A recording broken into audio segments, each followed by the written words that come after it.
देखो आज का ये सेशन स्टडी के बीच में जो गैप आया ना आपके, उसी लिए है। अब उसको कैसे पाटा जाए, तो उनमें किन किन चीजों का अपने को ध्यान रखना है।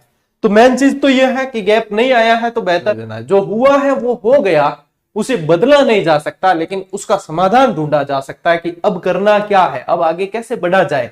तो उसी पॉइंट ऑफ व्यू से मैं कुछ आप लोगों के लिए पॉइंट ऑफ व्यू लेके आया हूं, जिसको आप लोगों को अच्छी तरीके से देखना है, इस गैप को कैसे पाटा जाए। ठीक है, इन बिंदुओं पर आप विचार करना थोड़ी सी देर बैठ के कि यहां पे हमें जो ये करना है। अब जैसे ही आप गैप के बाद में किताब हाथ में लेते हो, समस्याएं बहुत ज्यादा है।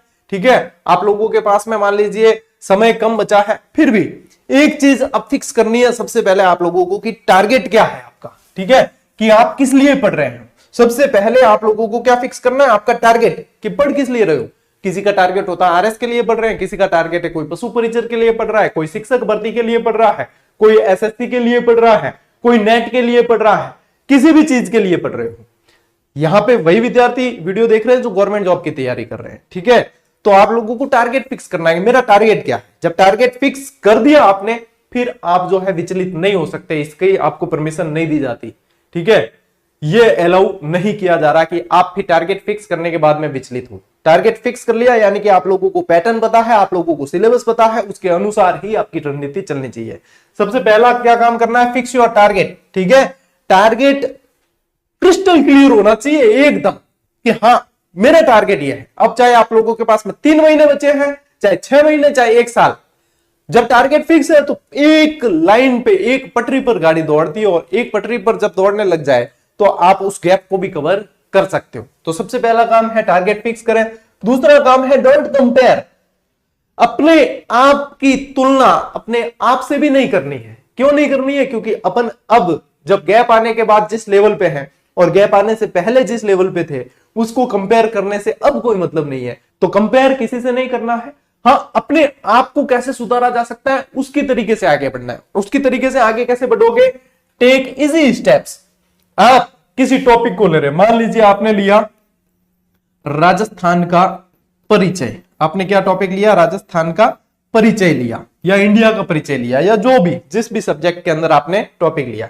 अब आप यहां पे जो है इसके अंदर आप लोग इस चीज को तो पहले दिमाग से निकालो कि आप कहां थे, अब कहां हो। वो गैप आ गया है, वो आ गया है। लेकिन अब जैसे इस टॉपिक को लिया है तो सबसे पहले जैसे आप मैप देखो, अपने आप को शून्य मान के ही पढ़ना है। ठीक है, ये नहीं मानना कि मैं पहले इतना जानता था आप नहीं जानता, तो वो चीज आपको कवर नहीं करने देगी, रिकवर नहीं करने देगी।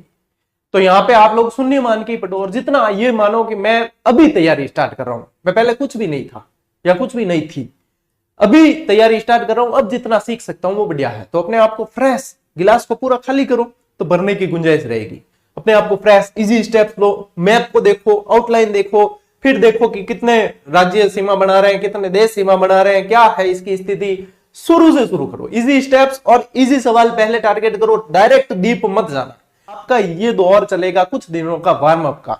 तो वार्म अप में आपको इजी स्टेप्स लेने हैं, और धीरे धीरे आप फिर इस गैप को भी कवर करने लगोगे, और आप पहले जिस पोजीशन में थे उससे भी अच्छी पोजीशन में आ जाओगे यदि इस तरीके से आगे बढ़ते हो।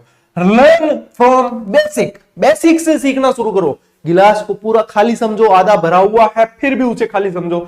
जितना आप ये समझोगे कि मुझे कुछ नहीं आता, तो आपकी सीखने की जो गुंजाइश है, जो क्षमता है, वो बहुत ज्यादा बढ़ जाएगी, इंक्रीज हो जाएगी।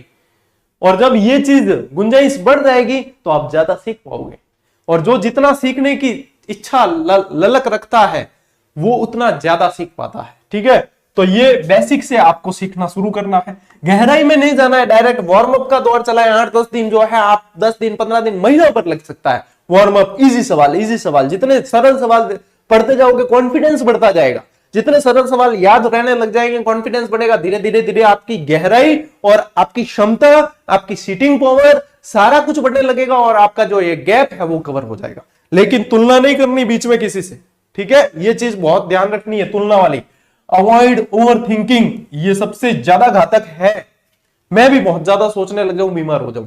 ठीक है, कोई भी व्यक्ति जहां ओवर थिंकिंग होगा, जो होगा देखा जाएगा। अपना काम है कर्म करना, और अपन कर्म कर रहे हैं सही तरीके से।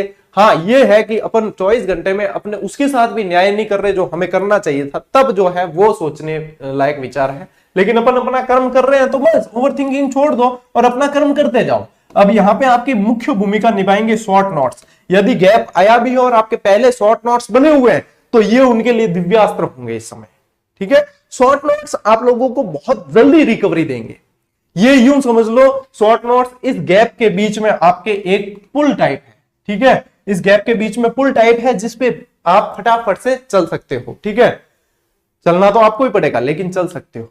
और शॉर्ट नोट नहीं भी है तो भी आप ऐसी पुस्तकों का चयन करें उस समय जिसमें जो है बहुत ज्यादा गहराई नहीं हो और आप अपने इस गैप को जल्दी से पाट सको और जल्दी से जो है सभी टॉपिक्स पे आपकी पकड़ हो सके। इन सभी की पॉइंट्स को आपको ध्यान में रखना है तो आपका गैप जो है वो आप जल्दी से पाट सकोगे और आप इस गैप को कवर करते हुए बहुत तेज गति से जो है उन विद्यार्थियों के समक्ष पहुंच जाओगे जो नियमित पढ़ रहे थे। और उसके बाद जब ये गैप एक बार भर जाए तो फिर वापस गैप मत आने देना, क्योंकि ये तो मूल मंत्र है कि सीखना अनवरत प्रक्रिया है लेकिन अंतराल न आने पाए। ठीक है, अंतराल न आने पाए ये बहुत ही जरूरी है। ठीक है।